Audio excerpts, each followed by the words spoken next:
የመደመር መንግስት መጽሐፍ ሲጀምር ያባይ ልጅ ለምን ውሃ ጠማው ብሎ ነው የሚጀምረው እና ባሌም የሚመጣ ሰው ኢትዮጵያ ባሌን ያህል ሀገር ይዛ ለምን ተቸገረች የሚል ጥያቄ ነው ይመጣለት።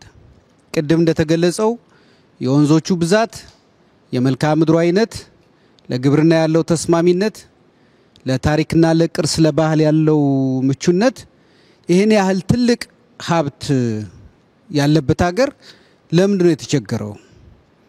እውነት ኢትዮጵያውያን አተን ነው የተቸገርነው ወይስ በቅንጦት ምክንያት ነው የተቸገርነው? የኛ ድህነት የጦት ነው የቅንጦት ነው? ያለማየት ነው ያለማግኘት ነው? ያለመፈለግ ነው ወይስ የመነፈግ ነው?